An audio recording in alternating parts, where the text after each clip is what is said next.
नमस्कार। आज हम उपस्थित हैं भारवी का परिचय या उनकी भूमिका के बारे में अध्ययन करेंगे। तो आइए भारवी का परिचय के विषय में हम अध्ययन करते हैं। तो भारवी का एकमात्र महाकाव्य किराता अर्जुनीयम ही प्राप्त है। यह संस्कृत साहित्य का प्रसिद्ध महाकाव्य है। दोस्तों, महाकाव्य ही नहीं, यह एक महाकाव्य की बृहत्तरही किरातार्जुनीयम, शिशुपाल वध, नैषधीय चरितम में इसका प्रमुख स्थान है। दोस्तों, माघ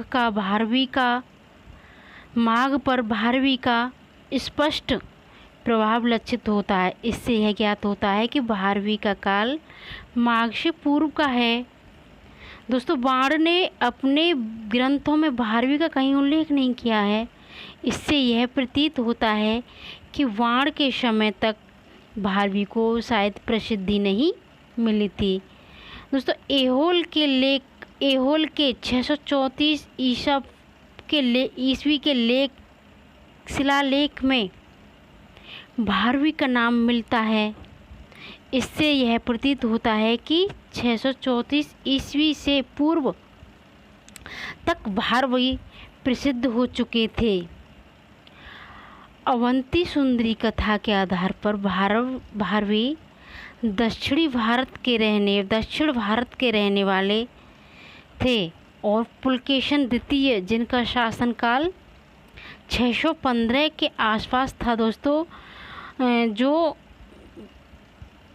पुलकेशन द्वितीय के अनुज यानी कि विष्णुवर्धन के सभापति थे।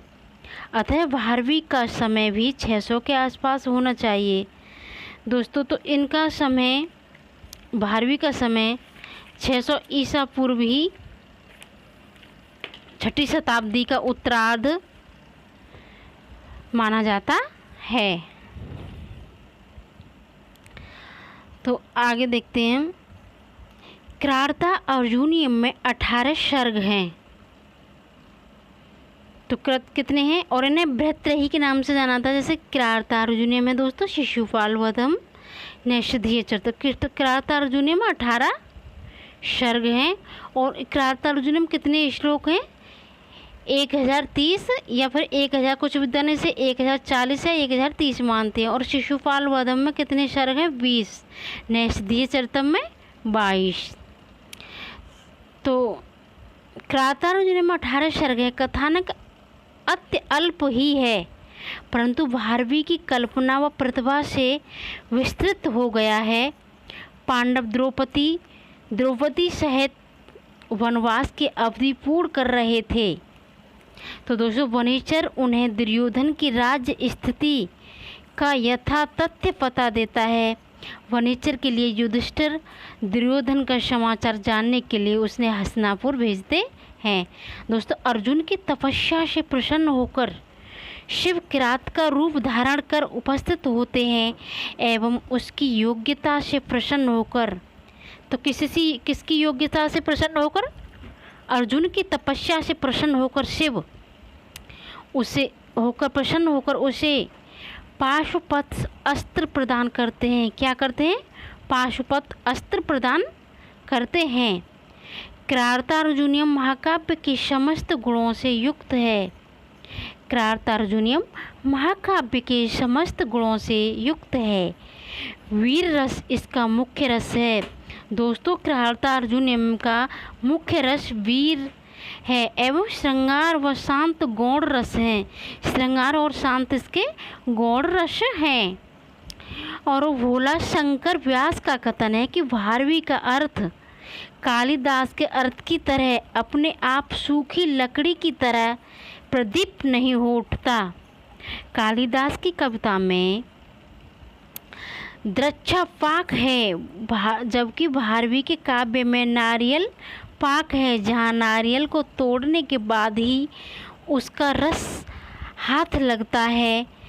तो उन्होंने कहा था कि भारवे अर्थ गौरवम।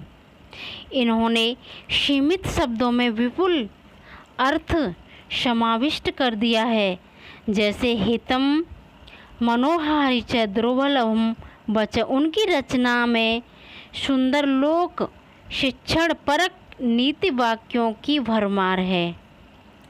यथा नीति वाक्यों की भरमार है दोस्तों। महाकाव्य की विशिष्टता के अनुरूप भारवी ने किरातार्जुन में प्रकृति चित्रण भी किया है, परंतु उनकी प्रकृति नंगर प्रसादों तक ही सीमित रह गई है।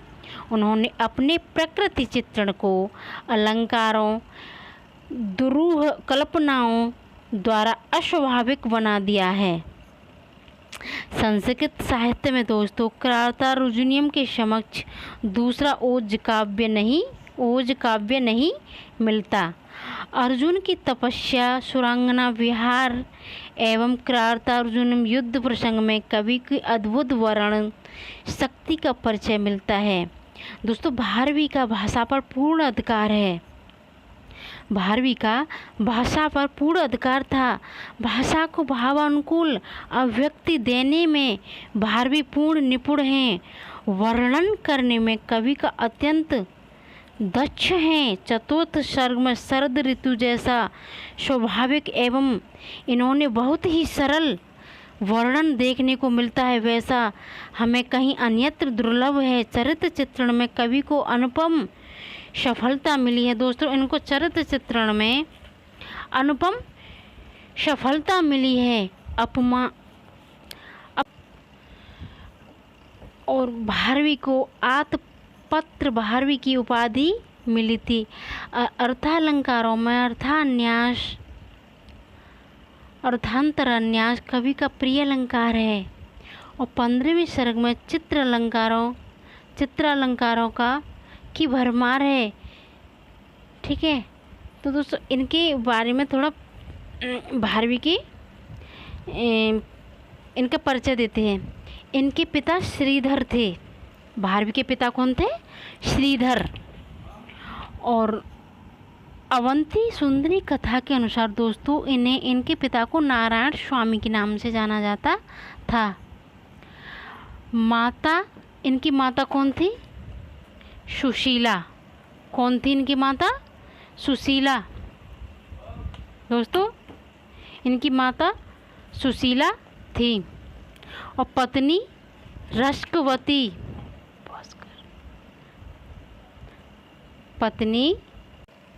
इनकी पत्नी रस्का थी।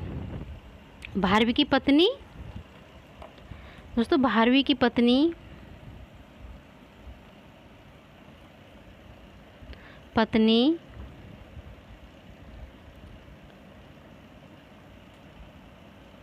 रस्कवती, या हमने रस्का भी कह सकते हैं। रस्का के भी नाम से जाना जाता था इनको। ठीक है, और इनके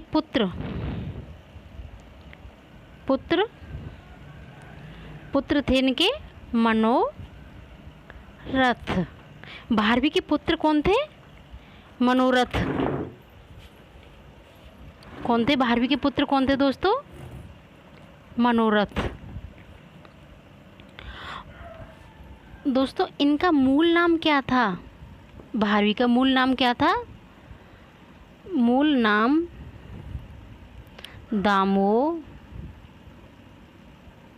दामोदर। भारवी का मूल नाम क्या था? दामोदर। और दोस्तों इनका गोत्र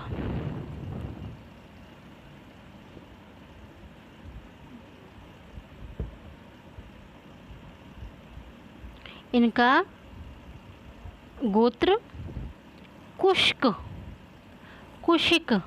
क्या था इनका गोत्र? कुशिक। और इनका जन्म स्थान दक्षिण भारत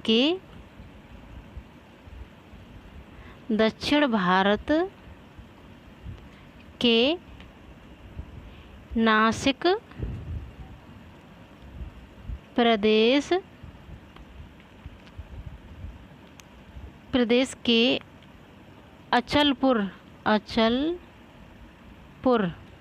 अचलपुर गांव में इनका जन्म स्थान हुआ था।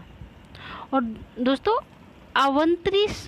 अवंती दोस्तों अवंती सुंदरी कथा के अनुसार ये धारा नगरी के थे। धारा नगरी के माने जाते थे। इनका जन्म स्थान कहाँ माना जाता है? अवंती कथा के अनुसार इन्हें कहाँ का माना जाता है? धारा नगरी का। ठीक है, अब इनका जन्म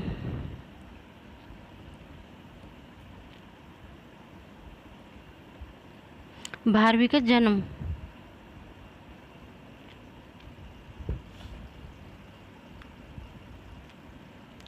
तो ने छठवीं शताब्दी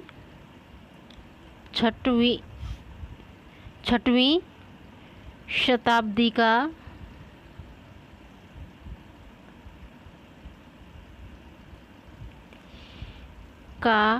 उत्तरार्ध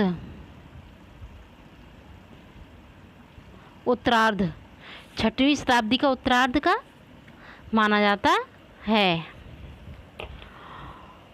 और इनकी वंश परंपरा के बारे में, इनकी वंश परंपरा, भारवी की वंश परंपरा, तो इनके पिता श्रीधर, ये डायग्राम के द्वारा मैं आपको बताती हूँ। ठीक है, श्रीधर के हुए भारवी, श्रीधर के भारवी। और दोस्तों भारवी के पुत्र थे मनोरथ। भारवी के पुत्र कौन थे? मनोरथ। और मनोरथ के पुत्र थे वीर दत्त। और वीर दत्त की पत्नी का नाम, मतलब मनोरथ की माता का नाम कौन था? वीर दत्त। और वीर दत्त की पत्नी का नाम क्या था? गौरी। क्या नाम था? गौरी। ठीक है, और गौरी के, वीर दत्त के दंडी कौन हुए थे? देखो, श्रीधर के भारवी, भारवी के मनोरथ, मनोरथ के वीर दत्त के दंडी। ठीक है, तो ये दंडी जो थे भारवी के प्रपौत्र थे। भारवी के प्रपौत्र कौन थे? भारवी के प्रपौत्र थे। ठीक है, और ये किस संप्रदाय के थे भारवी? तो ये दोस्तों शैव संप्रदाय के थे। ठीक है, और हाँ, इनको किसकी उपाधि मिली थी? भारवी की उपाधि क्या थी? उपाधि इन्हें आतपत्र, किसकी? आतपत्र की ने उपाधि मिली थी।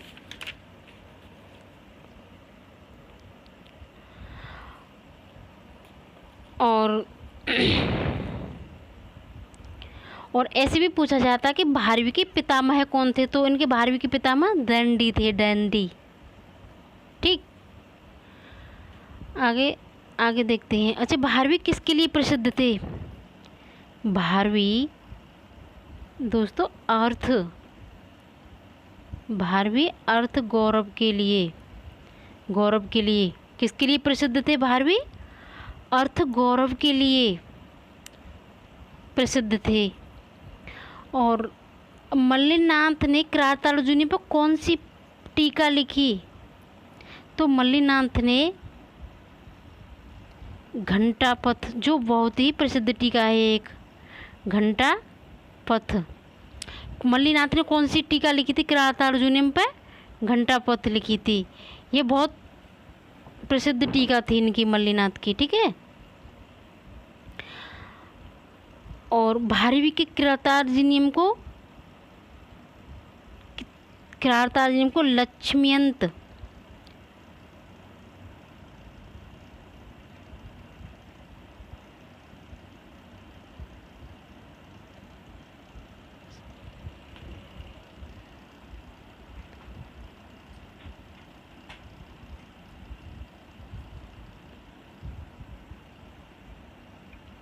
एक मिनट दोस्तों।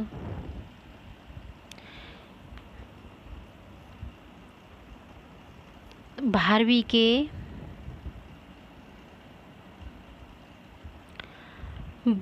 के क्रार्ता अर्जुनियम को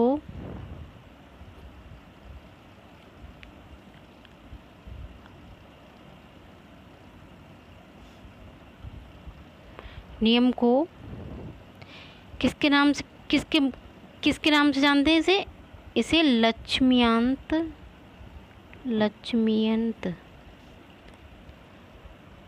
महाकाव्य के नाम से भी जाना जाता है ये, ठीक है।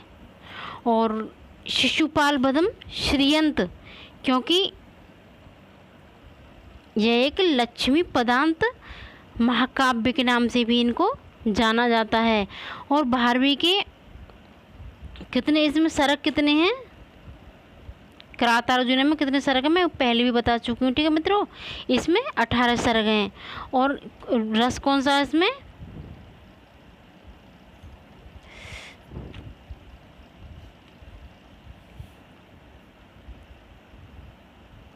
तो इसमें वीर कौन सा है? वीर रस है इसमें, ठीक है। और क्रार्ता अर्जुनियम का उपजीव्य क्या है इसका दोस्तों? ये महाभारत के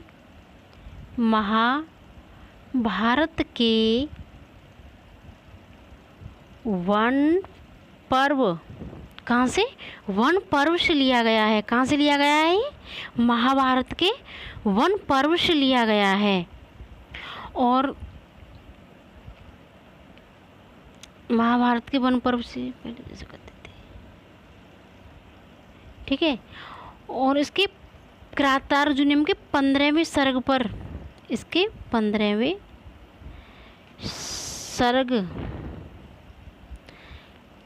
सर्ग की संस्कृत टीका थी। संस्कृत टीका किसने लिखी थी? ये ध्रुवनीत ने लिखी थी। बहुत बड़े विद्वान थे वो। तो ध्रुवनीत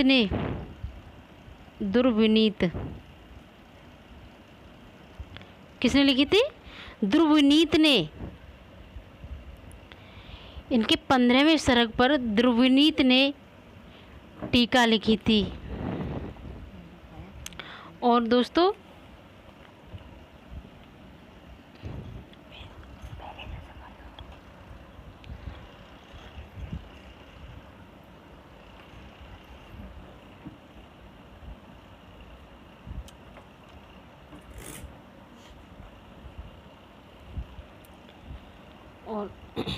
इसमें क्रार्ता अर्जुनियम में श्लोक कितने हैं? श्लोक संख्या क्या है? तो इसमें कुछ विद्वान 1040 और कुछ 1030 मानते हैं। अगर हमारा 1000 ऑप्शन में एग्जाम में हमारा 1040 आता है तो हमारा ये भी राइट होगा। 1030 आता है तो हमारा ये भी ठीक होगा। अगर दोनों आते हैं तो हमें दोनों ठीक है। अगर इनमें से कोई एक आता है तो हम इन दोनों में से किसी पे एक पर टिक लगा सकते हैं, ठीक है। और इनके नायक कौन थे? तो नायक इनको क्रार्ता अर्जुनियम का नायक अर्जुन, कौन? जो मध्यम पांडव थे। और उनकी प्रकृति कैसी थी दोस्तों? ये एक धीरोदात्त कैसे नायक थे? ये धीरोदात्त नायक थे। प्रतिनायक कौन थे दोस्तों इसके? तो प्रतिनायक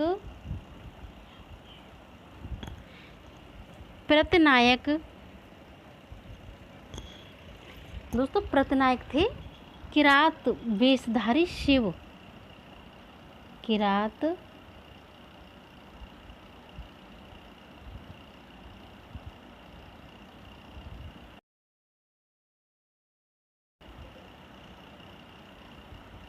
एक मिनट दोस्तों,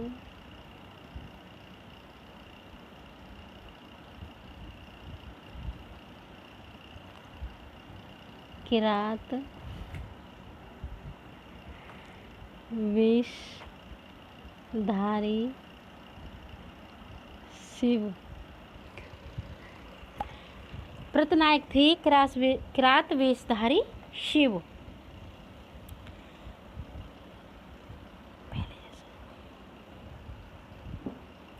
और इनकी किरार ताराजुर्म की नायिका कौन थी? नायिका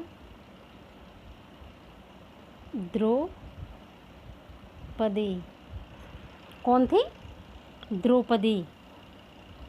जो दोस्तों इसमें रस कौन, इसमें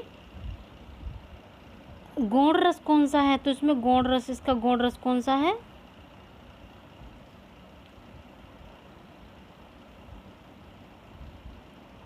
तो इसका गौण रस है श्रृंगार। श्रृंगार कौन सा है? गौण रस श्रृंगार। ठीक है दोस्तों, इसकी रीति और गुण क्या है? रीति, तो दोस्तों इसकी रीति है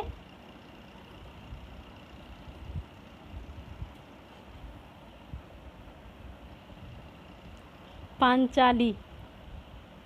कौन सी रीति है? पांचाली। अच्छा, गुण, और इसका गुण है, किरार ताराजुर्म का गुण है ओज गुण।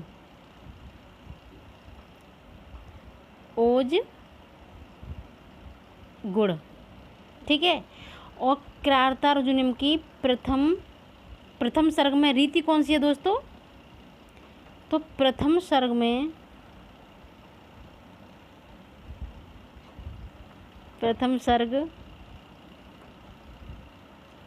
रीति है वैदर्भी रीति। वैदर्भी रीति कौन सी रीति है? वैदर्भी रीति है इसके।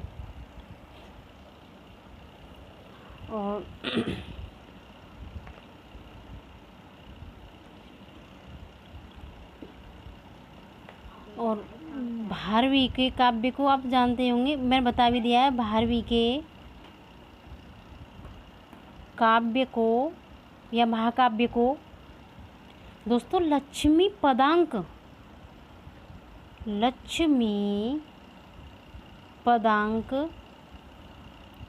के नाम से भी इसे लक्ष्मी पदांक भी कहते हैं, ठीक है।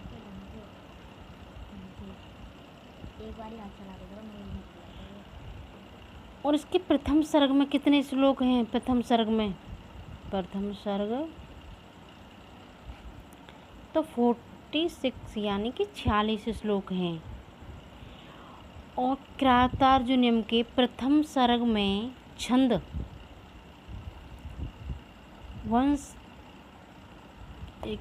वंशस्थ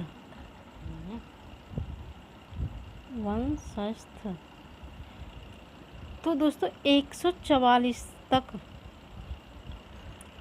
वंशस्थ छंद में किरार ताराजुर्म का प्रथम सर्ग है, ठीक है। और 45वें श्लोक में 45 श्लोक में